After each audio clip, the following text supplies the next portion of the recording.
On the morning of October 25, 1944, the ocean around the Philippine island of Samar was calm enough to reflect the sky like a mirror. Ensign Bill Merritt stood on the bridge of the USS Johnston, a destroyer escort that should have been escorting slow transport ships to the beaches, should have been staying behind the battleships and cruisers that formed a protective screen, should have been doing anything except what was about to happen. The Johnston was a Fletcher-class destroyer, a lean fighting ship built during the war to make up for losses suffered at places like Coral Sea and Midway. She was 376 feet long, displaced 2,100 tons of water, and carried 10 guns, total 5-inch turrets, 40mm cannon, 20mm guns, and torpedo tubes. On paper, she was a serious warship. On paper, a destroyer was meant to fight other destroyers and smaller vessels. On paper, going up against a battleship was suicide. Captain Evan Thomas sat in his captain's chair on the bridge, watching the radar screens and listening to radio traffic from the fleet command. He was 48 years old, a career naval officer who had spent 2 decades studying warfare, studying ships, studying what happened when steel met steel at sea. Thomas had been commanding the Johnston for 3 months. He knew his ship. He knew his crew. He knew the capabilities and limitations of a destroyer better than almost anyone. In the Pacific Fleet, what he didn't know yet was that his understanding of those limitations was about to be catastrophically wrong, not because the ship was incapable, but because Captain Thomas was about to do something that everyone said was impossible. The situation developing around Samar was unprecedented in naval warfare. Task Force 77.4, 3, a collection of lightly armored escort carriers, destroyers, and destroyer escorts had been positioned north of Samar to provide air support and protection for the assault on the Philippine beaches. These escort carriers were slow, lightly armored, and designed to support ground operations with close air support. They were not designed to fight battleships. No escort carrier had ever been designed to fight battleships. Battleships were heavy, armored, mounting 14-inch and 16-inch guns that could obliterate a carrier from 30,000 yards away. Battleships represented the culmination of 40 years of naval development, floating fortresses with enough firepower to level a city. The escort carriers looked like toy boats next to them. The American plan for the Philippine invasion relied on control of naval passages by the heavier units of the fleet. Battleships and heavy cruisers would guard the entrances. Fast carriers and fleet destroyers would provide additional protection. No one expected a Japanese task force to appear north of Samar with battleships. No one expected the situation to develop where an escort carrier group would find itself between the Philippine Islands and an approaching Japanese fleet. No one expected that 600 men would be about to make one of the most important naval decisions of World War II. Then the radar operator called out the contact. Multiple ships, large displacement, bearing north, distance 50,000 yards, closing. The words hung in the air of the bridge like a death sentence. Captain Thomas moved toward the radar plot room, studying the signatures developing on the screen. The size of the contacts was wrong. This wasn't the usual Japanese for some cruisers, some destroyers. The radar was showing massive contacts, heavy contacts, battleship-class contacts. Thomas looked at his task force commander, Admiral Thomas Sprague, a different Thomas. A different man, but sharing the weight of command at a moment when decisions meant life and death. Sprague's face had gone pale. He understood immediately what the radar was showing. The Japanese had managed to get a surface fleet through the San Bernardino Strait. The Americans had believed this strait was secure. American commanders had believed heavy Japanese forces couldn't transit this passage without being detected and opposed. The Americans had been wrong. A Japanese task force of devastating power, the battleship Yamato, 6 heavy cruisers, 2 light cruisers, and 11 destroyers was closing on the escort carrier task force. The escort carriers had 6 3-inch guns. The Yamato had 9 18.1-inch guns. This was not a fair fight. This was a mismatch so extreme that military strategists would spend decades studying. How any American ships survived this encounter? Sprague made the decision that would define the next 3 hours. He would not run. He would not attempt to flee to Light Gulf, where heavier American forces were supposedly positioned. He would form a line. He would use the islands to his north for cover. He would fight with what he had. Sprague ordered the escort carriers to head south at maximum speed. He ordered the destroyers and destroyer escorts to take position between the approaching Japanese fleet and his carriers. He ordered them to mount an attack. Destroyers attacking battleships. Destroyers attacking heavy cruisers. This was doctrine from an earlier era. This was the kind of order that made sense in tactics manuals, but seemed insane when you understood the firepower differential. A destroyer mounting 10 guns faced a battleship mounting 9 18.1-inch guns. Each of those 18.1-inch shells weighed over a ton. One hit could destroy a destroyer. The battleship could fire 10 of these shells every 30 seconds. The mathematics wasn't in the destroyer's favor. The mathematics was grotesquely one-sided.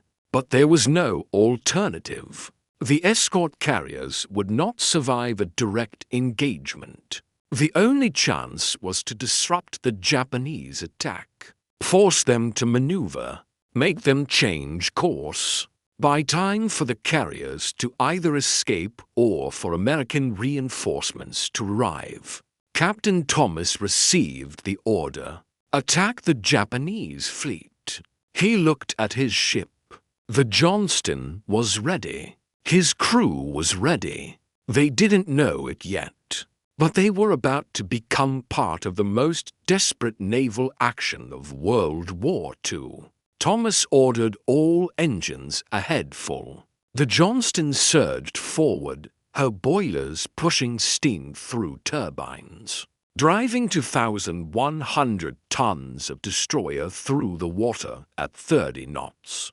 Around him, other destroyers and destroyer escorts were doing the same. The USS Hull, the USS Herman, the smaller escort ship USS Samuel B. Roberts. 5 small warships moving toward a fleet that included a battleship that displaced more than 10 times the weight of any single destroyer. As the Johnston closed the distance, Thomas had his radio operator begin broadcasting. "This is Taffy 3. The call sign for the escort carrier task force. Destroyers, take your stations. Prepare for attack. Lay a smoke screen. Cover the carriers." The smoke came first, thick gray clouds pouring from the destroyers' funnels. creating a wall of obscuration between the fast Japanese ships and the slower American carriers. It was a tactic as old as naval warfare itself: obscure the enemy's vision, make it harder to aim, force them to make decisions without perfect information. The smoke gave the carriers maybe minutes in which to increase the distance, minutes in which American air power, the only advantage Task Force 77.43 possessed, could potentially take effect. The radar showed the range closing 40,000 yards, 35,000. The Johnston's guns opened fire at 30,000 yards, the maximum range for her 5-inch guns. The shells sailed out into the open ocean, climbing high into the Philippine sky, arcing through the air toward the approaching Japanese fleet. Hits were unlikely at this distance. The main purpose was to interrupt the Japanese concentration, to force them to respond, to break their tactical formation. The shells landed far from their targets, geysers of water erupting in the ocean miles away. The Japanese fleet responded. The battleship Yamato opened fire.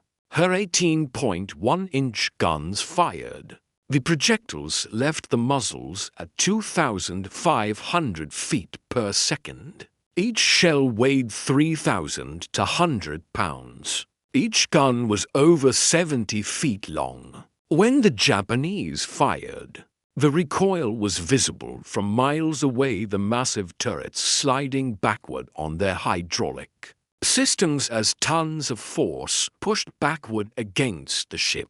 The shells were supersonic. The first salvo arrived before the sound of the firing reached the American ships. For the crews of the destroyers, it was like watching the earth erupt. Shells the size of automobiles landed in the water round them.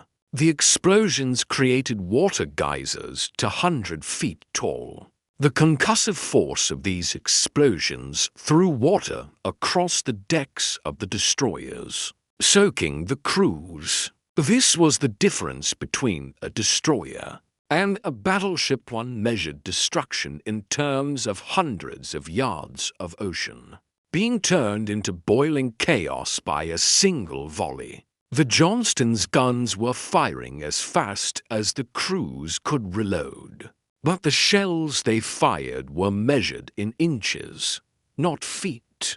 The disproportion was absolute. But something unexpected was happening. The Japanese fleet was beginning to maneuver. The smoke screen from the destroyers was partially working. The Japanese couldn't get clear visual locks on the carriers. The radar plots on the American ships were showing that the Japanese formation was becoming less coherent. Ships were adjusting course. The close-range engagement with American destroyers was forcing the heavy Japanese ships to slow their advance. Captain Thomas saw the opening. The range was now 22,000 yards. The Johnston was still headed full speed toward the Japanese fleet. Her guns were still firing. The port-side engines were straining. Later investigation would show that the starboard engine had taken some damage from the near misses from Japanese shells, from the shock of massive explosions that had compressed water around the destroyer. But the Johnston was still moving, still closing. Thomas made the decision that would echo through naval history. He ordered the Johnston directly at the Yamato. Not a parallel course, not a perpendicular attack, a direct ramming course. The destroyer was going to hit the battleship. The aim was to force the Yamato to turn, to break her concentration on the escort carriers, to make the battleship adjust her course to avoid collision. This was not something in the manual. This was not something the Naval Academy taught. This was Captain Thomas making a decision based on understanding his enemy and understanding the physics of naval warfare. The Johnston came on. 20,000 yards. 15,000 yards. The Yamato saw what was happening. The most powerful battleship in the world saw a 2,100-ton destroyer coming directly at her bow. The Yamato's commanding officer ordered the rudder hard over. The massive battleship, displacing 63,000 tons of water, had to turn, had to avoid collision. Even though the Yamato could absorb the impact without significant damage, a ramming would damage her bow, would slow her, would disrupt her formation. Better to turn, better to avoid.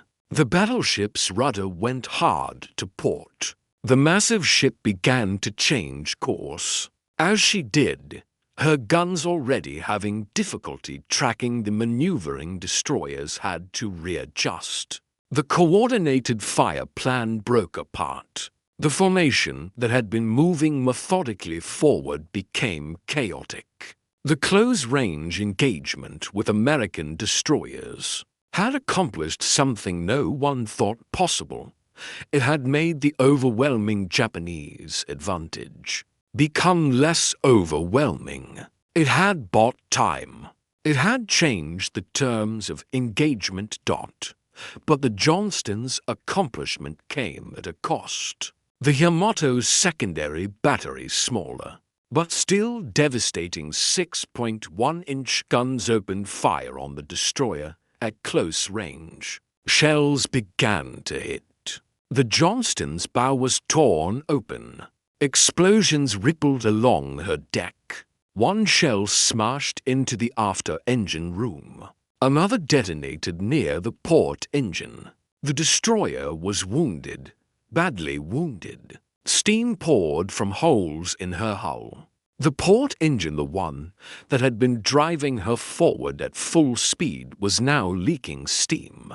Losing power, Captain Thomas felt the ship shudder. He heard the explosions. He saw the reports coming in from the engine room. Port engine damaged, losing steam pressure, output dropping. The Johnston was wounded. She had accomplished her immediate mission, forcing the Yamato to maneuver, buying time for the carriers, but she had paid the price. One of her two main engines was damaged. Her speed was dropping. Her ability to continue the fight was compromised. For many commanders, this would have been the moment to fall back. The ship was wounded. The mission was accomplished. The logical decision was to fall back, to avoid further damage, to preserve the vessel and the crew.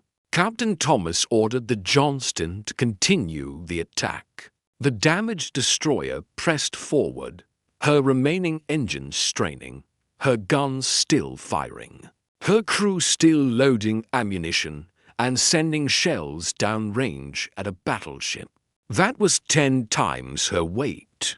This was the decision that mattered. This was the moment that distinguished Captain Evan Thomas from every other commander in that battle. The escort carriers, with the temporary respite provided by the destroyer's desperate attack, launched their aircraft. Wildcats and Avengers rose from the flight decks. They climbed into the Philippines sky carrying bombs and ammunition. The American pilots, seeing the massive Japanese task force below them, attacked. Japanese ships began to maneuver to avoid air attack. More confusion in the Japanese formation. More disruption of the coordinated assault. The escort carriers were slow, only 18 knots, but their aircraft were fast and deadly. If they could achieve surprise, the Japanese task force was becoming less effective, not because the destroyers had defeated them, but because they had been forced to adapt to threats from multiple directions. The battleship had to avoid ramming destroyers. The fleet had to avoid aircraft. The smooth advance had become a chaotic series of reactions. In naval warfare, the side that maintains coordination and keeps the initiative has the advantage. The Johnston and her sister ships had stolen that initiative. They had made the overwhelming Japanese advantage become less overwhelming. The battle raged for 3 hours. 3 hours of continuous combat. 3 hours in which American destroyers and destroyer escorts, 5 small ships engaged a Japanese task force that included a battleship and multiple heavy cruisers. The USS Samuel B. Roberts, the smallest ship in the engagement, sank after being hit by overwhelming Japanese fire. Her crew, 130 sailors, went into the water. Some were rescued days later. Others would not be recovered. The USS Hull was sunk. The USS Johnston was fatally damaged. The destroyers had given everything they had. They had purchased time with their lives. They had purchased the survival of the escort carrier task force, nearly 1,000 sailors and aviators, who would have been vulnerable if the Japanese battleship had achieved a coordinated firing solution. They had purchased time for American reinforcements to arrive. They had purchased a tactical outcome that no one watching that morning would have believed possible. Captain Thomas remained on the bridge of the Johnston as the situation became hopeless. The ship was sinking. The starboard engine was now also damaged from repeated hits. The Johnston was dead in the water, listing to one side, taking on water at a rate that would result in her sinking within hours. Thomas gave the order to abandon ship. The crew, those who were still alive, began to leave the vessel. Thomas remained on the bridge. As the Johnston went down, stern first, sliding below the surface of the Philippine Sea, Thomas went with her. The captain did not leave his ship. This was the tradition of the sea. A captain commanded his vessel. A captain ensured his crew was safe. A captain did not abandon his post while the ship was still operating. When the ship was beyond saving, when the crew was evacuated, then the captain left. Thomas left at the last possible moment, jumping from the bridge as the water rose around him. The officers and men of the Johnston were in the water for nearly 50 hours. They clung to wreckage. They held onto anything that floated. The Philippine Sea was hot. The sun beat down on them. The sharks circled. Many would die in the water. Many would be rescued days later by American naval vessels. Some would never be found. The crew's ordeal in the water was as terrible as the battle itself. But they survived, most of them, because of decisions made that morning. Because of a captain who understood that desperation sometimes called for unconventional tactics. Because of men who were willing to attack a battleship, knowing they couldn't win in any conventional sense. Because of sailors who understood that sometimes the mission mattered more than survival. The escort carriers that the Johnston had protected made it to safety. Over 1,000 men who might have died if those carriers had been sunk survived. Because 5 American destroyers had the courage to do something that strategists said was impossible. Later, military historians would study this engagement. They would write papers on it. They would use it to teach naval tactics at the Naval War College. They would point to the Battle off Samar as an example of how tactical desperation could sometimes produce strategic results. How unconventional thinking could sometimes overcome overwhelming odds. How individual bravery and individual decision-making could sometimes change the course of events.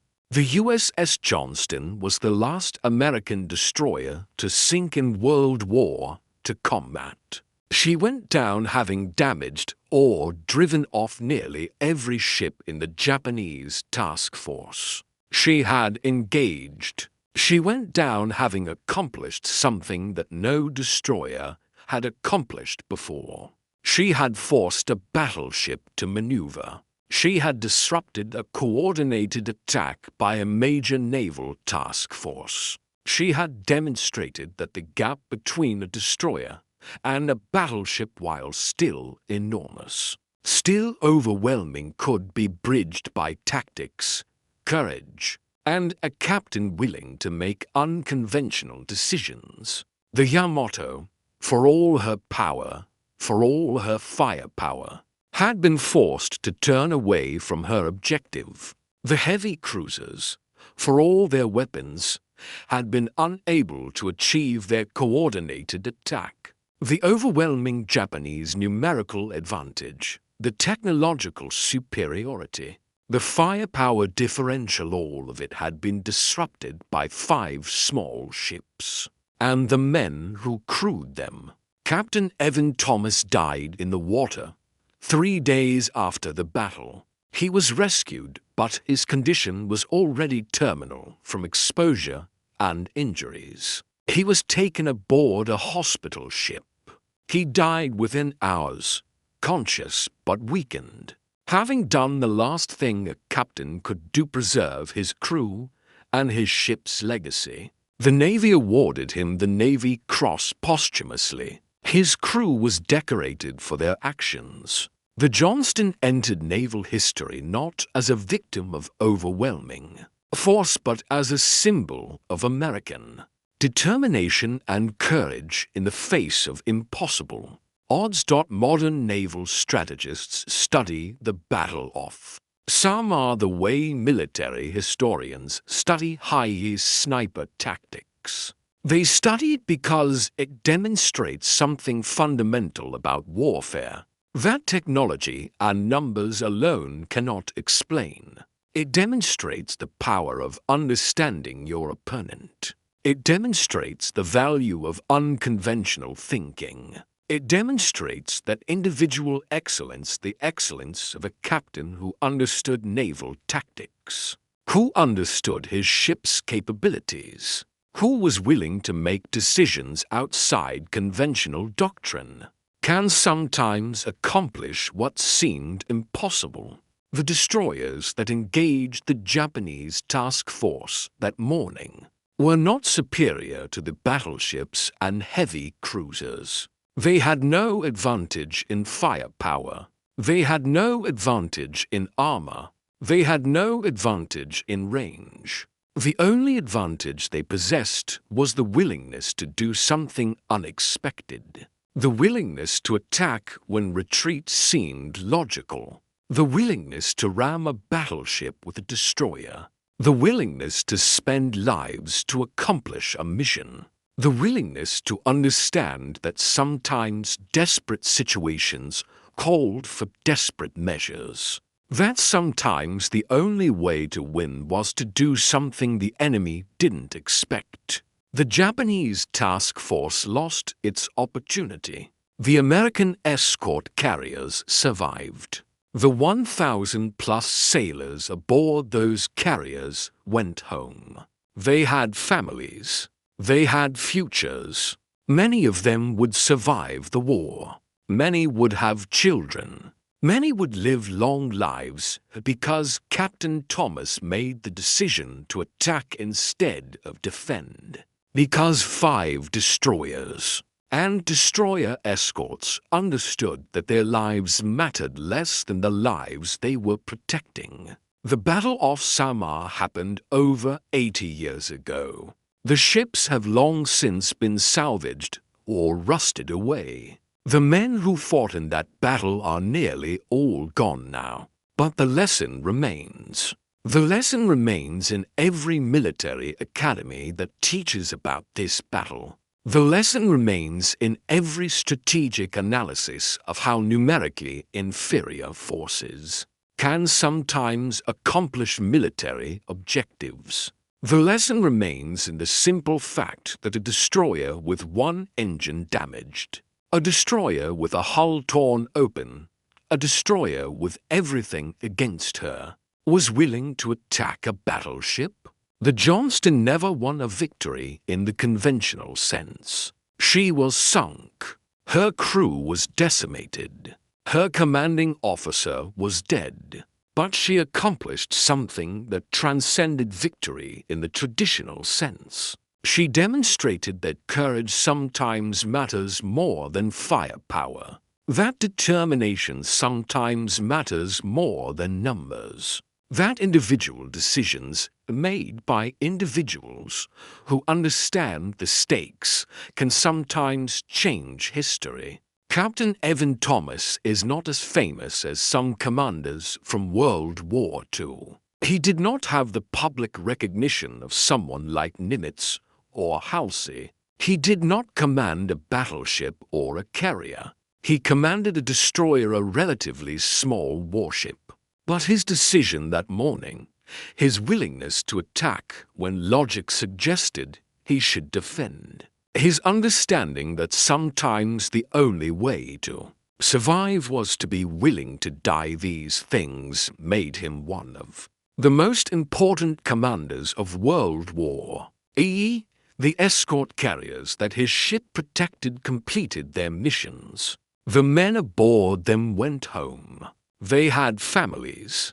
They had futures. All because a 48-year-old destroyer captain understood that sometimes the impossible becomes possible when you stop thinking about the odds and start thinking about the mission. The USS Johnston is gone now, but she is remembered. Her crew is remembered. Her captain is remembered. And the lesson of what 5 destroyers could accomplish against a battleship fleet is remembered.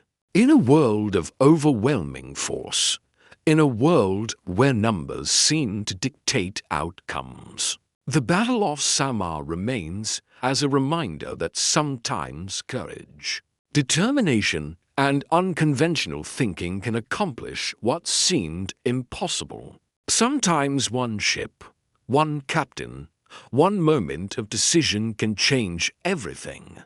The Japanese battleship Yamato would survive the Battle of Samar. She would be sunk months later by American carrier aircraft in a conventional naval air engagement. The age of the battleship was ending even as the Yamato dominated the waters of Samar. The battleship would eventually become obsolete, replaced by aircraft and missiles. But in that moment of Samar, she represented overwhelming force. She represented technological superiority. She represented the kind of advantage that modern militaries have always believed is decisive. And she was forced to turn away by 5 small destroyers. This is why the Battle of Samar remains studied, remembered, and honored.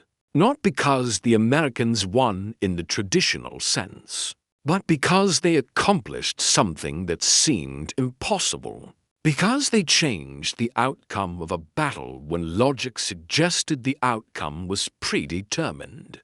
Because individual excellence, individual courage, and individual decision-making, the qualities that Captain Evan Thomas possessed and demonstrated, sometimes matter more than all the firepower in the world. The Johnston's legacy is not the ships she sank or the planes she shot down.